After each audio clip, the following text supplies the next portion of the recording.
Chuda is a middle schooler who is made fun of due to his habit of talking to himself. During home economics, he glances at Misuzu, a popular but sarcastic girl. When she overhears him talking to himself about Ms. Southomi's badonkers, she tells him to die. Tathian, another classmate, invites him out to karaoke with Ms. Southomi, but he turns him down. He returns home to help at his Aunt Mimi's bakery, and while sweeping out front, he is suddenly transported aboard a spaceship. He is greeted by Lane, who introduces himself as the chief of this solar system's space police, the Eldlive. He explains that Chuda has been chosen to be an officer by a consciousness called the Mothers. Chuda is thrown out of the airlock by two officers, Tonto and Riggs, so he can view their ship, the Jin Renoi.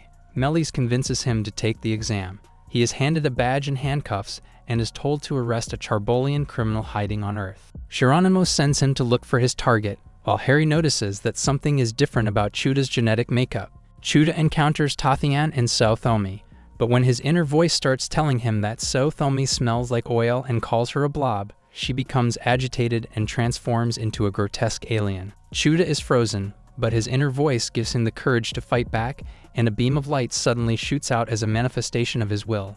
A cat-like creature sprouts from his stomach. Lane identifies it as a Monchialian, an ancient species that was sent out by the Mothers to explore the universe. Chuda combines his efforts with the creature, and together they apprehend the alien. He is recalled to the Jin Renoi and is made an official officer of the Eldlive, but when he looks up, he sees Misuzu. Chuda is still in disbelief about the previous day, but Misuzu maintains that he is a poor fit to be an officer. A football hits Chuda in the crown jewels, sending him to the infirmary. The Monchialian sprouts again, and Chuda chokes it for ruining his childhood, but he ends up hurting himself since the two are bound together. He names the alien Dolo, and Misuzu tells him to report for work. He follows her into a shed, where Inspector Chips sends them to the ship. A half-awake Lane instructs Misuzu to give Chuda a tour of the facility. He is formally introduced to the ship's doctor, Isaac, and the transfer officer, Geronimo. After viewing the SP8 research office, Misuzu shows him their main quarters, the investigations division, where he will work alongside her and Chips in the second division. Their boss, Madigan, is rarely present. While in the detention center, she shows him the Charbolian he captured and explains most criminals are sent to rehabilitation centers. While exploring the ship alone, he suddenly hears an alert about an escaped criminal. He and Misuzu find Geronimo on the floor, who reports that the escaped convict is Dragline, notorious murderer. The pair head to Earth, but they are attacked as soon as they land. Chuda is hesitant to fight back, but Dalla reminds him that he has already awakened his power. He saves an old lady, which gives Misuzu the excuse she needs to use deadly force. She transforms into an angel and instantly kills Dragline. Several Eldlive officers arrive to clean up, and when Misuzu tells him to quit being an officer, he says he has no plans to. Chuda learns from Isaac that the power he used is called SPH, short for space pheromones, a trait that all aliens have. Back on Earth, Chuda chases a shoplifter, but his reckless use of his power ends up hurting Mimi.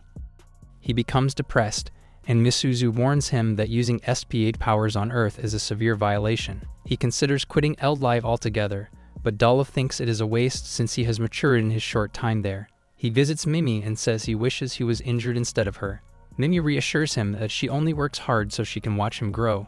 Later, he and Misuzu report for their shift at Eldlive, but Lane says they have no active cases they can work on. Chuda learns that the shoplifter he chased was an alien, and he decides to conduct his own investigation. He asks for help from Melis, the extremely cut SP research guy. With his help, Chuda learns that the criminal is also a murderer. Lane allows Chuda to join the investigation on the gumshoe alien Jim. He is suspected of murdering someone over bubblegum. After reviewing their only lead, Chuda points out that the reflection shows Niti Fuji. Melis narrows down the location to a nearby highway. Chuda discovers Jim in a tiny truck loaded with bubblegum. He attempts to break through his SP8 barrier, but Misuzu says physical attacks do not work on SPA. After she breaks through his barrier, Jim latches onto her face and slowly suffocates her. Chuda remembers how he deals with bubblegum and has Dullo shoot out a freeze ray, which rescues Misuzu. However, as Chips moves to arrest him, Jim explodes, leaving behind an emblem on the ground. They contact Lane and his worst fears are confirmed. Jim's death was a message left behind by an intergalactic criminal organization called the Null. When he visits Mimi, he is surprised to also see Tathian. Mimi is overjoyed that he has finally made a friend. Chuda and his old friends, Michio, Matsutaro, and Guki, bury a time capsule to open decades later. Back in the present, Chuda tries to find the time capsule, but to no avail. When a landslide killed his 3 friends, he was so wrought with guilt that he went into shock. Gucci's mother took it especially hard and blames Chuda for their deaths.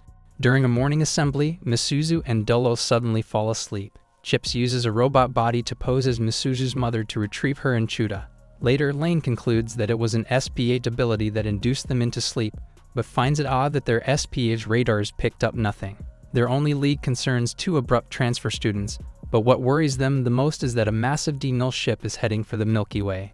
Later, Chuda and Misuzu practice in the training room against robotic insects. Chips accidentally sets the level to 100, and it ends up targeting Tonto, but she surprisingly swats them all down.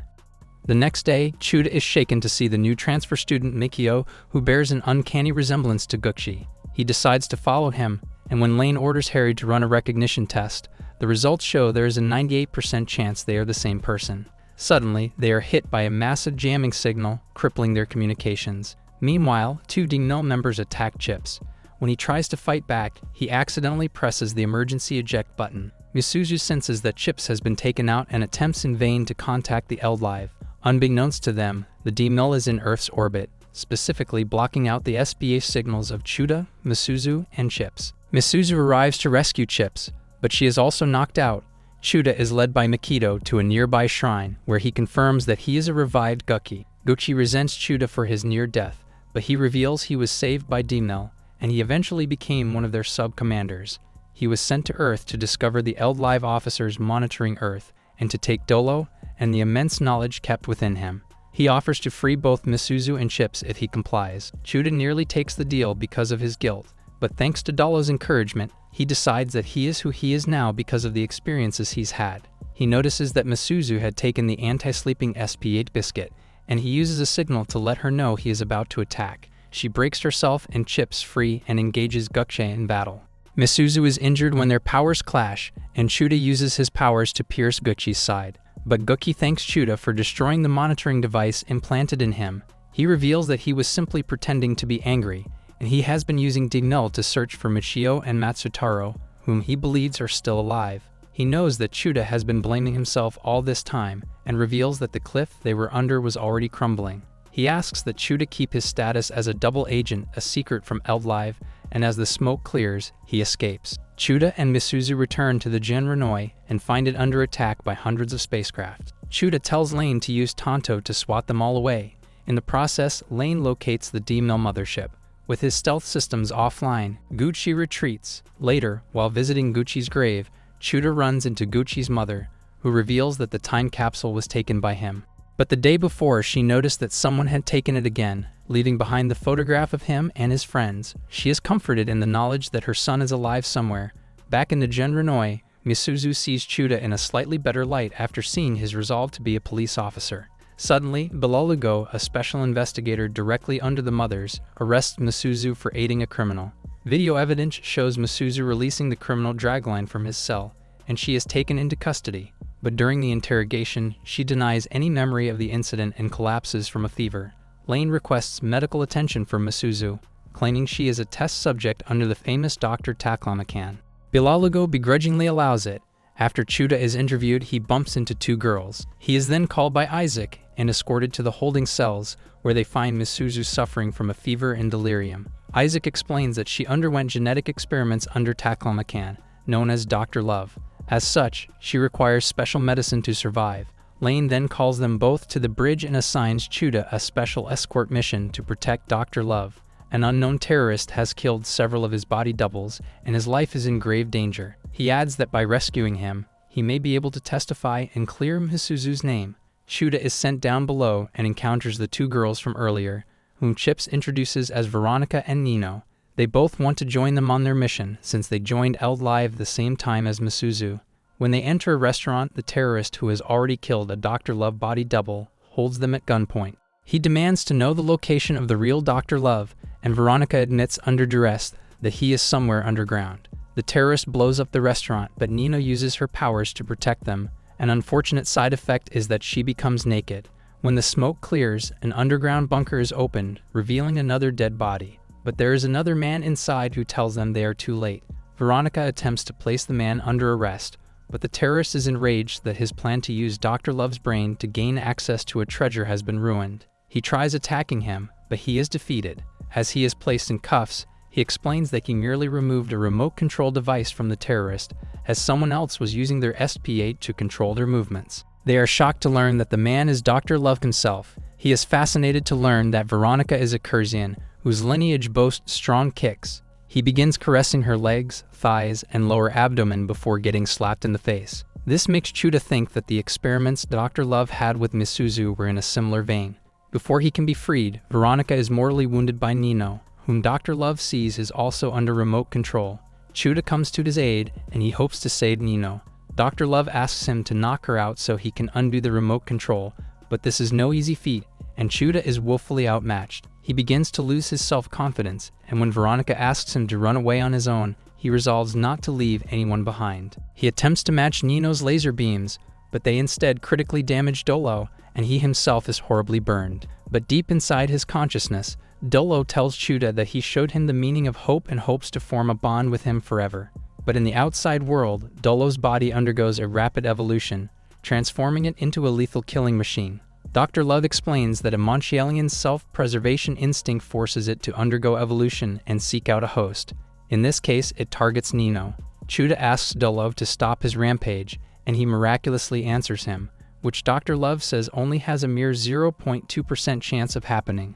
As the battle begins anew, Chuda senses he has gotten stronger. Just as he suspected, Dolo now has access to even more skills. With his new wings, Chuda sneaks around Nino and cuffs her, and Dr. Love removes mind control. As they regroup, Dr. Love is confused by the data showing that Nino's mind control data only goes back 2 hours. He and Chuda conclude that Dali, the interrogator, is the traitor.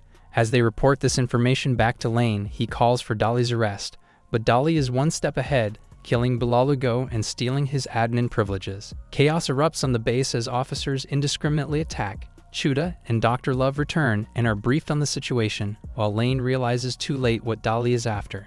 Dali enters the detention cell to kidnap Misuzu, intending to use the memories within her to open a gate to the treasure. But before he can, Chuda blasts him. Realizing he cannot beat Chuda, he attempts to reach an escape pod, but upon opening the hatch, he is instead sucked into space. Chuda nearly shares his fate, but Lane pulls him to safety. The incident is settled with Dali's death, while Kishi of headquarters clears Misuzu of all wrongdoing. Dr. Love chooses to remain on the Genrenoi so he can keep a close eye on Misuzu and observe Chuda and Dolo. Kishi agrees, but only if bodyguards are assigned. Misuzu later praises Chuda for his help in resolving the crisis, and he reminds himself that she is not aware she was target, nor does she know she is a test subject. Misuzu comments that his SPA stinks. So the next day he tries using his mom's perfume to mask his smell without realizing it does not affect it at all. He and Misuzu later meet with Dr. Love, Veronica, and Nino, who will study at their school and join them at the Jinrenoi. Tathingan manages to invite Nino to go bowling, on the condition that Chuda and the other transfer students go as well. Tathingan asks Chuda to invite Misuzu, since he finds her scary. Chuda asks her from afar, but she turns him down. She asks him why he is using his badge to communicate, and he replies that it is because she finds his SPA smell repulsive. The two end up arguing, and Lane yells at them for using their official lines for something stupid. He orders Misuzu to go bowling, adding that there are trace amounts of SPH at the bowling alley. They find nothing amiss at the alley, so they attribute it to an SPA sensor error. Chuda is surprised to see Lane, Riggs, and Tonto, who appear to be bowling enthusiasts. He fears they will be called out as aliens, but other humans assume that they are just in cosplay. Chuda notices that the aliens aren't scoring as well as he thought they would, and he learns that they gave themselves ridiculous handicaps, like attempting to score purely by splitting pins. What also catches his attention is Nino and Misuzu's intense rivalry, but when he tries to ask Nino how this came to be, they make her keep her mouth shut. Chips, who also wanted to bowl, uses a robot suit, but he accidentally uses the eject button instead, and he is thrown into the pins. Fortunately, he discovers that there are aliens inside the walls, smuggling insects to their home planet. He attempts to arrest them, but he is surrounded. Meanwhile, Veronica tries to bowl, but Dr. Love reminds her that her body was made of synthetic materials when he treated her, so it is still getting used to it. Likewise, Dr. Love notes that Misuzu is using a nose ring as a nose plug, and she makes the excuse that it is merely an accessory. But when it comes off, it causes her to gag the smell of Chuda, and her bowl throw goes wild. they discover chips within the walls, being treated as a king by the Lebonians. They later arrest the whole bunch, and Lane later explains that they were able to hide themselves using special anti-SPH wall linings. Dr. Love attempts to examine Misuzu, hoping to grab the area underneath her armpits, but she draws her weapons in self-defense. A man named Ichiru is kidnapped and taken to a mixer, alongside two men who look just like him. Dr. Love concludes that Chuda's sudden maturity has altered his SPH to the point that Misuzu finds it repulsive. To help her, he gives her a moon-shaped hairpin that filters out the bad odor. When she meets with Chuda, he is misled into thinking his foul smell is all in his head. They then receive reports of several crimes committed by what appears to be the same person. But a search reveals that there are hundreds of people with identical faces in a single prefecture alone, and they suspect them to be Dunian aliens who use facial surgery when they visit Earth. After receiving reports of an arson, Division 2 is sent to investigate, and Dr. Love hopes to uncover the truth behind Chuda's sudden SPH change. They visit an intergalactic cafe to gather information, but Misuzu's heady-handed approach wins her no fans, while Chuda's uncanny ability to connect with people nets him the information they need. A man in a red jacket is the likely culprit. Once outside, a local police officer suspects them of being arsonists, but Misuzu's quick thinking gets them out of the jam. However, Chuda's adolescent brain can't handle his arm touching Misuzu's chest. Chips notices the suspect nearby, so they plan to surround him. However, Chuda is distracted and spooks him, and a panic chase ensues. Chuda ends up injuring himself, but Misuzu arrives to apprehend the Dunian. He explains that his passport was stolen, and he tried committing as many crimes as possible to attract the attention of the Eldlive. Later, Dr. Love reveals that Misuzu was unconsciously afraid of Chuda's quick growth, which altered her sense of smell towards him, but the earlier incident has returned her sense of smell to normal. Chuda is temporarily assigned to the shorthanded Division 4, where he meets his chief, Vega, while out on a mission. The Demil agent is apprehended, and Vega prevents the self-destruct implant from being activated. At school, Tathian invites Chuda to a museum.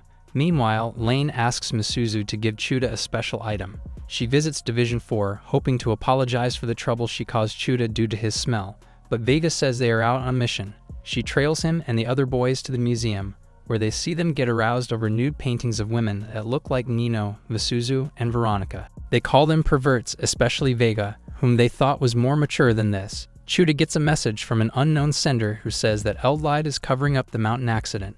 At Vega's suggestion, Chuda investigates the source of the message, but a virus suddenly hits the ship, crippling their radar systems. An officer is dispatched to find the source of the virus, which happens to be Chuda's badge. In an instant, a Demil ship appears before them, badly damaging the Jinranoi's hull.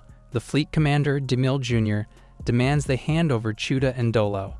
Lane orders a counterattack supported by Dr. Love's guns, but several more hundred Demil ships appear over Earth to hold it hostage. Chuda is sent down to Earth to hide, but he is racked by guilt. Soon after, Dolo disappears. Chuda hides out at a nearby shrine, where Misuzu hands him data on the mountain incident that Lane intended to give him. She encourages him to fight as a member of Eldlive, which restores his spirits. However, Vega has a shady look on his face. As they hide out in the space cafe, Demil agents suddenly arrive, and it is revealed that Vega is the traitor all along. After injuring Misuzu, he reveals he had planned for Chuda to quietly hand himself over. He gives Chuda 30 minutes before he kills everyone. When they report the situation to Lane, they are shocked to learn that Vega is the traitor, especially since background checks yielded no ties to organized crime. But Dr. Love suspects he was a spy, generations in the making. As they figure out what to do, Chuda says he has a plan.